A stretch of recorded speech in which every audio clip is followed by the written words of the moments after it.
এখন আমাদের রয়েছে শেফ পর্ব। আজকের শেফ পর্বে যিনি অতিথি তিনি আমার খুব প্রিয় একজন মানুষ, মমতা হেনা সিদ্দিকা। হ্যালো স্যার, আপনি ভালো আছেন? আমি তো খুব ভালো আছি, আপনি কেমন আছেন? এই তো আলহামদুলিল্লাহ। আজকে আপা আমাদের কি করে দেখাচ্ছেন? মুখ পাকন পিঠা। এটা কুমিল্লা এবং নোয়াখালী এলাকার একটা মানে বেশ নাম করে একটা পিঠা। চলুন দর্শক আমরা দেখে আসি মুখ পাকন পিঠা করতে আমাদের কি কি লাগছে।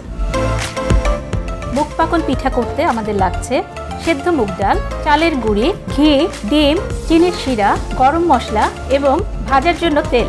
দেখে নিলেন। এখন আমরা চলে যাচ্ছি পিঠা বানাতে। হেনাপা আমাদের এখন কি লাগছে? আমরা শুরুতে ডালটা বসাই দিব। আচ্ছা, আমি তাহলে আপনাকে ডালটা নিয়ে আসি। এখন আমি খামিরটা তৈরি করব। আচ্ছা, আমি ডালটা আপনাকে এনে দেই। মুগ ডালটা আপনি কি দিয়ে সেদ্ধ করেছেন দর্শকদের একটু বলে দিলে ভালো হয়। এটা হচ্ছে কি দর্শক, ডালটা সিদ্ধর সময় আমি একটু পানি বেশি করে দিয়েছি, আর ঘন্টাখানেক ডালটাকে আমি হালকা একটু টেলে নিয়ে সেটা ঘন্টাখানেক পানিতে ধুয়ে ভিজে রেখেছি। দেন এখানে পানি দিয়ে তার সঙ্গে এলাচ এবং দারুচিনি দিয়ে সিদ্ধ করে নিয়েছি এবং খুব ভালো সিদ্ধ হতে হবে। চাইলে দর্শক আপনারা প্রেসার কুকারেও সিদ্ধ করে নিতে পারেন, তাহলে একদম পরে আর ব্লেন্ড করার প্রয়োজন হবে না, পেস্ট হয়ে যাবে, তখন আমার ডোটা ভালো হবে। এটাকে আমরা কি অল্প গরম করে নিব? একটু ভালো করে গরম করতে হবে, কারণ আমি এটা খামিরটা ঠিক আমরা চালের গুঁড়ি দিয়ে যে রুটি করার জন্য যে খামিরটা তৈরি করি, আমার এই হচ্ছে গিয়ে মুখ পাকন পিঠার খামিরটা ওইভাবে হবে। আচ্ছা, আমি একটু নেড়ে দেই আপনাকে। তারপর আপনার লাইভের অভিজ্ঞতাটা একটু বলেন না আমাদের, মানে কেমন লাগে লাইভে একদম ইনস্ট্যান্ট মানুষকে করে খাওয়াচ্ছেন? দেখা গেল যে গেস্ট এসে চাচ্ছে, সে দাঁড়ায় আছে, আমি তার সামনে বানাচ্ছি, বানায় সেটা ভেজে তাকে দিচ্ছি, গরম গরম সার্ভ করছি, গেস্ট খেতেও ভালো, পরে আমিও তাকে প্রেজেন্ট করতে পারি, আমারও অনেক ভালো। হ্যাঁ, এটা কিন্তু একটা চ্যালেঞ্জের ব্যাপার, কারণ মানে অনেক মানুষ একসাথে আসলে অনেক চ্যালেঞ্জের ব্যাপার, বাট আমার এত ভালো লাগে যে আমি ওটা খুব এনজয়ের সঙ্গে করি জিনিসটা। এটা গরম হয়ে গেছে, আমি এখানে চালের গুঁড়ি দিব। হ্যাঁ, একটু আমি একটু চালের গুঁড়ি একটু করে দিই, আপনি একটু নেড়ে দেন। আমার হাতে কি আপনার মতো মজার পিঠা হবে? আপনার পিঠাটা তো স্পেশাল হয়। আমার ডোটা এখন হয়ে গেছে, কিন্তু এটাকে আমি চালের গুঁড়ি ভালো মতো ফোটার জন্য ঢাকনা দিয়ে আমি দমে 10 মিনিট রেখে আচ্ছা, আমি আপনাকে একটা ঢাকনা এনে দিচ্ছি, এটা ঢেকে দিলাম। এখন হেনা আপা পিঠার ডোটাকে কি করবেন আপা? এটাকে আমাকে ময়ান করতে হবে, যেহেতু এটা ডাল দিয়ে তৈরি।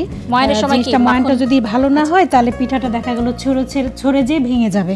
একবার ঘি আর এক ডিম এইভাবে নিয়ে আমাকে জিনিসটাকে মাখাতে হবে। এবার আমি একটুখানি ডিম নিব, আবার একটু ঘি নিব, এইভাবে কয়েকবার দিব। চালের গুঁড়ি এবং ডালটা ভালোভাবে মিশে না যাবে ততক্ষণ আমরা অনেক ভালো করে মাখাতে হবে আমার জিনিসটা।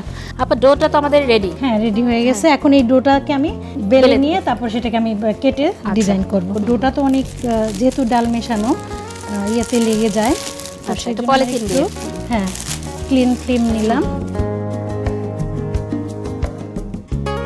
মোটা করে বেলে দিতে হবে।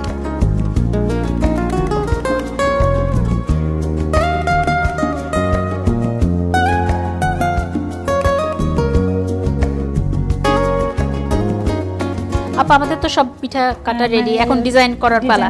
তো আপনি ডিজাইনটা আমাদের দর্শকদের একটু দেখিয়ে দিন। ডিজাইনটা আমি একটা ইজি পদ্ধতি বলতে, যে যখন আমার হাতে সময় কম কিন্তু খেতে খুব ইচ্ছে করছে, দ্রুত করতে চাচ্ছি, সেই ক্ষেত্রে এখন যে ডিজাইনটা করব, মানে আমরা চালের গুঁড়িতে চাকুটা একটু লাগিয়ে নিব, চাকুর পিছন সাইডটা নিয়ে যা মার্ক করব পিঠাটাতে।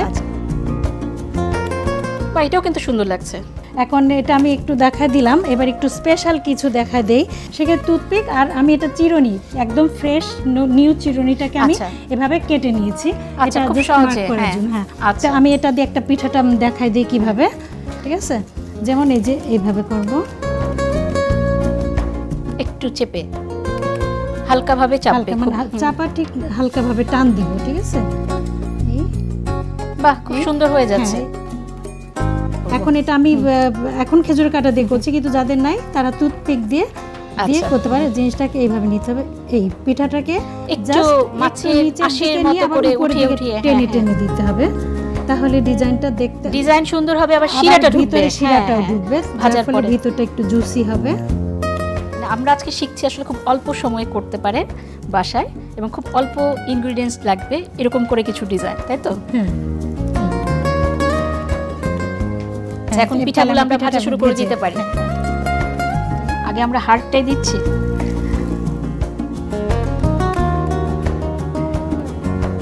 এটা নাড়া যাবে না, কারণ হচ্ছে যে পিঠাটা খুলে যাবে। এটা ভেজে যখন কালার হয়ে আসবে, রং হয়ে গেলে, আমরা এখন কি চিনি শিরাটা গরম দিয়ে দিব? দিই। আচ্ছা, আমরা সিরাপটা করার সময় কি করেছি? সুগার সিরাপটা বানানোর সময় এখানে আমরা 2 কাপ সুগার নিছি, 1.5 কাপ পানি নিছি। সুগার সিরাপটা একটু ঘন হবে, মানে আমাদের শিরাটা ঠিক এরকম হবে। আর এটা এরকম এর ভিতরে জুস ঢুকবে।